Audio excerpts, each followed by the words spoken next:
Welcome everyone to the RTV studios here at Martinsville High School. I'm your host, Eric Meyer, joined as always by Artesian head coach Brian Duggar here inside Martinsville football. Welcome.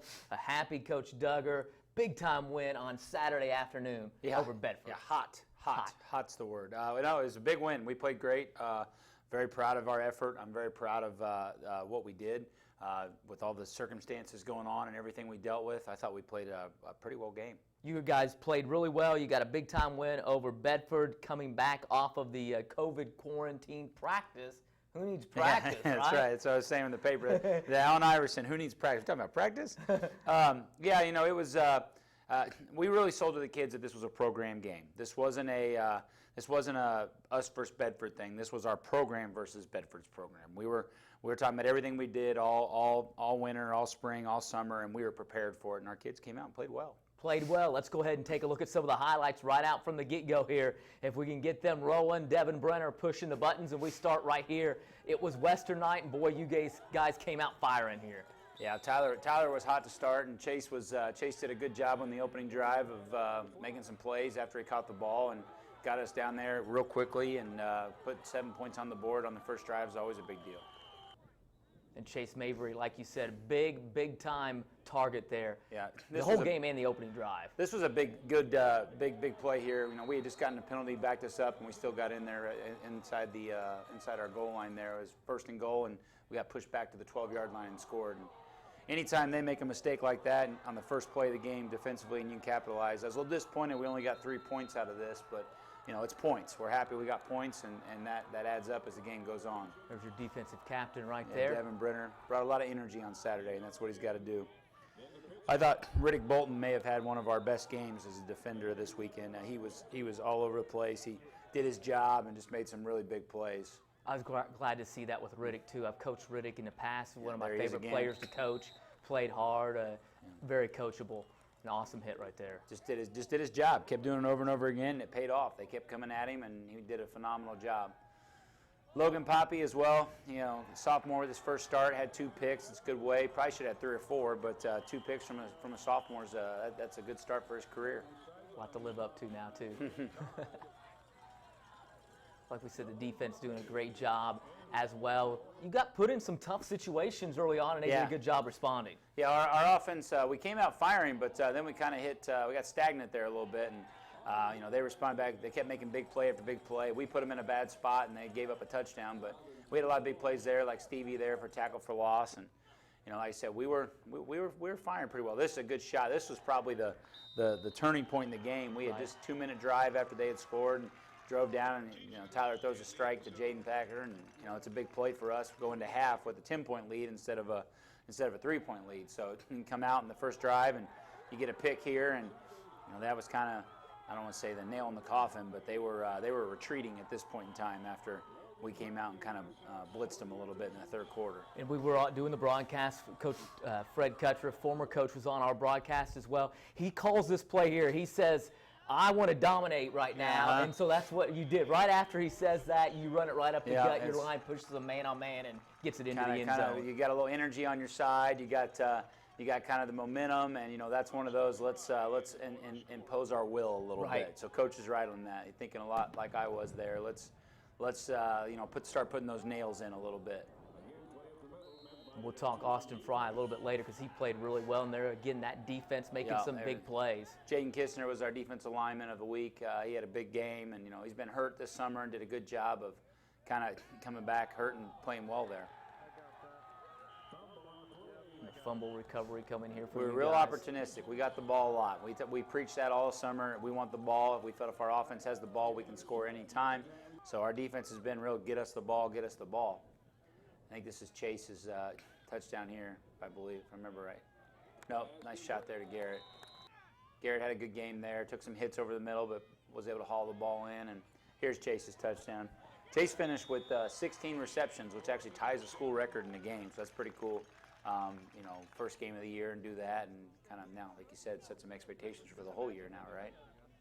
Here comes Austin Fry, a big run, and we were used to big runs last year. He rips off one here. Another big first start for a kid, senior there at running back, and I think he had over 100 yards in the game, and just good workhorse there, and did a really good job. And You know, he was solid. Big hit there by your defense. Weston had a good game as well. Weston's kind of Devin's kind of become like the vocal leader a little bit, but Weston's kind of that figure that's been there, and he kind of leads by what he does a little bit. Some more work coming here. This is this little screen pass there. Yep. Took a little bit to get there, but get the ball to fast guys in space. It's always a good thing. See if we have that last touchdown forthcoming. I think soon. Yep, Chase's third one of the day. What is that? Do we call that a pop pass? What do you call that? We just call it a little, shovel pass, whatever you want to call it. I mean, it's what's the play? No, I'm not. Give me the play call off of that. It's a jet. We run jet. That's all it is. But rather than try and hand it off every time, we do the little pitch or little shovel pass. That way, if we drop it, it's incomplete. So it doesn't. Right. But quarterbacks love it because it goes on their stats as a pass. So it's good for them. So they're able to get that touchdown there. You saw on the pass, a little pop pass, a little jet pass. I don't know, whatever you want to call it, and those kind of things. But we saw a lot of great things out of your team offensively. Let's start there. Yeah. Really clicking, like we said, opening drive right down the field, and then continue really to build on that. Yeah, I was happy with our offense. I thought we did a good job of moving the ball. We got to get better. We made some mistakes. Tyler had a couple bad throws that he probably wants back. But other than that, he was great. 66% completion. We'll take that every game. He was good, and I thought our receivers. I thought we caught the ball really, really well. To take pride in not letting the ball hit the ground, that's a big deal. Another thing, our O-line was great. We gave up one sack. I thought we rushed for over 100 yards, and you could argue that the sack should have been thrown away anyway. So I thought they played really, really well. Overall, we were good on offense. Good, very good on offense. Let's flip to the other side of the football, the defense, the 3-3 stack. It was the new defense that you guys got a first look at against Bedford North Lawrence. What were your impressions of how you thought the defense played? They did exactly what we've coached them. We've coached takeaways. We've coached get us the ball, and when you get 5 takeaways in one game, that's a win. So they were flying around, and some of those reads for a quarterback can be tough. That corner is really a safety, and this safety is really a corner, and things like that. It kind of really mess with a quarterback a little bit. Excuse me, and it obviously did. I mean, they throw 3 picks. That's good. Defensively, we talked about how well they just did 3-3 stack and get the turnovers as well. The third component, as well as that special teams, and you got Ethan Hainline was able to get a field goal, hits the extra points as well. Yep. Some punts good, some not so good at times. Punting was not as strict. I'm sure you'll have something that you'll work on. Punting was problematic at times. We had a good one to start it, but then a couple bad ones, a couple bad decisions. But our kicking was great. Ethan, 4 touchbacks in one game. That's big. Helps the defense out. Makes them go 80 yards. We'll take that every time. We got room to improve, and we knew that. We knew we'd make some mistakes that we probably wouldn't make if we had been practicing for those 8 days. But overall, we played well. How odd to play on a Saturday afternoon, was it? It was kind of cool. It was hot. Yeah, it wasn't. Cool is probably not the right word. It was not cool, but it was cool. Yeah, it's neat. You think about Saturday, you think college football, right? Right. Turn on. Watch IU or Notre Dame or somebody playing a Saturday afternoon, and it was kind of fun in that regard. It was not cold at all. Though. It was hot. It was hot. But you guys are able to maintain it. Really good conditioning as well, because maybe the hill running out there. I don't know. Yeah, but you guys weren't cramping up very much. We didn't have a kid cramp that I know of. They had 6 or 7, and we're the team that took some time off. So maybe that was a good thing. Maybe we're really in shape. We're going to find out as the season goes on, I guess. You've got a good, obviously a huge week coming up this week. It's Bloomington South week. We'll touch on that in just a moment. Let's get to practice this week, because it has been hot this week as well. How's that impacted your team? It's impacted us a little bit. We've had to change some things. Guidelines, we can't go full pads all the time, so we have to kind of change what we do a little bit. We can't get after it probably the way we want to, but it's been very similar to last week. A lot of mental stuff, a lot of prep work. So I think we're doing a pretty good job of that. And the kids have kind of bought into what we're doing, I think. It's Bloomington South week, rivalry week for you guys. Last year was your first year for it. Do you feel it more now? I don't know that I feel it more. Bloomington South to me is always, even we played them at Southport, so it was always a big game for us too. Maybe not the background and the story that comes with being here at Martinsville, but I've got a little dislike, if you will, for Bloomington South. I mean, they're a good football team. They're a good program, so it's always a good measuring stick, and they're going to be well coached. Coach Johnson does a really good job, and they've got some good players, and it's going to be a fun game. And you want to go down there and beat them on their home turf and shut those jugs up. That's always those things can get loud if they get rolling. So. That is exactly what a lot of coaches will say. You don't want to hear the jugs, the rocks those. going there, and especially with the crowd being able to be there. We will not be live streaming the game, so get out there and watch it. If you can't make it, South is live streaming the game, but it's behind a paywall. So we'll put the link out there if you want to pay for it. But we've been fortunate enough that we've kept our games for free, but makes no sense for South to put it behind a paywall and then let us come in and do it for free. So that's why we aren't there. But we'll have cameras on the sidelines taking some highlights as well and bringing them back for you also for that. But Bloomington South, you mentioned some good players, and when you got to talk about their some good players, the some that moved in with their father, the new running back and associate head coach at IU, and boy, are they pretty good. Yeah, they're both good, really good football players. You know, they've got good football players on their team outside of those two, so it's not just those two. Right. They're a solid football team. They just made a solid team even better. They just made a solid team better by bringing in a kid that's going to IU, another kid in a couple years going to IU that they're good football players. There's nothing else to say about it. They can be game changers, and you're going to try and neutralize them the best you can. Know where they're at all times, and just at the end of the day, it's football. They're just like any other person. They probably put their pants on one leg at a time. So even though they're really, really good at football, I'm assuming they put their pants on one leg at a time. So. It's just got to go out there and play. That's all we can do. They got to win 50-20 in the opener over New Albany. You obviously get a scout. You get an opportunity to look and see what they were able to do in that contest. What are some of the things, though, that you see out of them? Is it the same stuff we see out of Bloomington South? For the most part. What are they going to do? I feel like their defense is really aggressive. They're really, really aggressive, more so than I've probably seen in the past even. But when you've got two really good players like that, you can dial things up and get a little more creative. So I think that's kind of added to what Coach Johnson does in his repertoire, and it's pretty good stuff.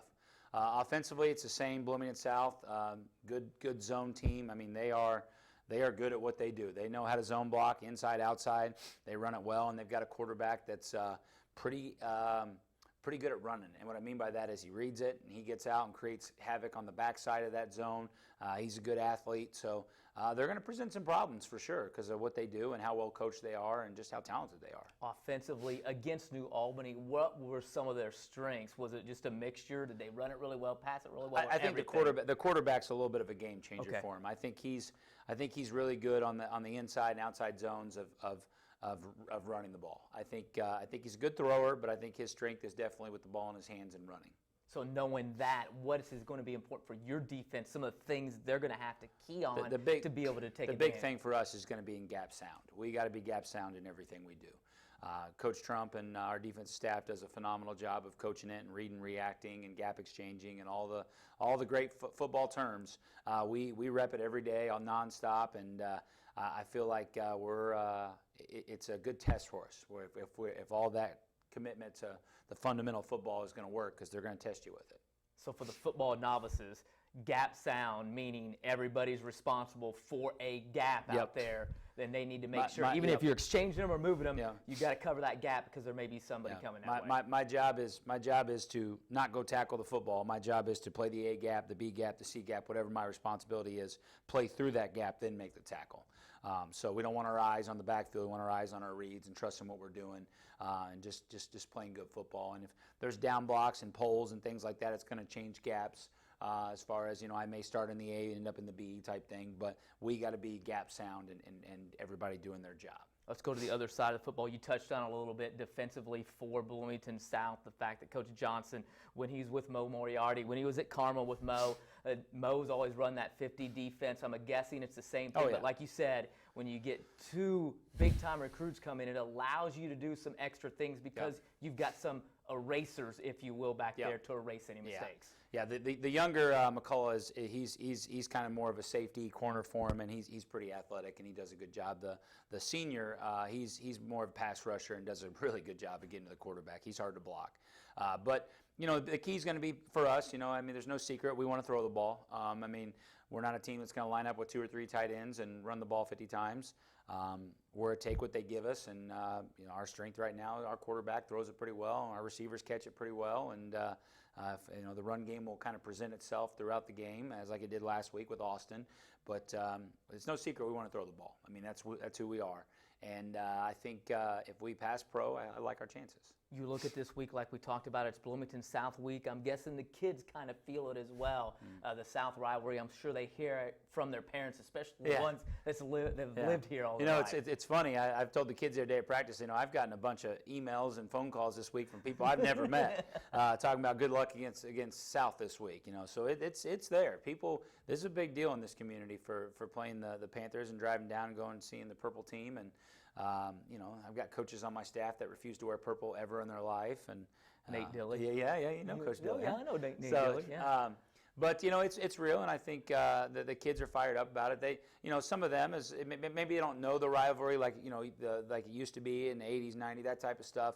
But when they see an opportunity to play against someone is nationally ranked, and someone like that's just a great opportunity for our kids to go and compete. Be a great opportunity. Before we let you go real quick, let's touch on it again. Keys to the game for your team to go down there and beat the purple-clad Panthers on Friday night. Well, the first thing, it's turnovers are always the issue. You'll hear me say that every week. We had 5 turnovers, and then we gave it 2, so we were +3, which is always a big deal.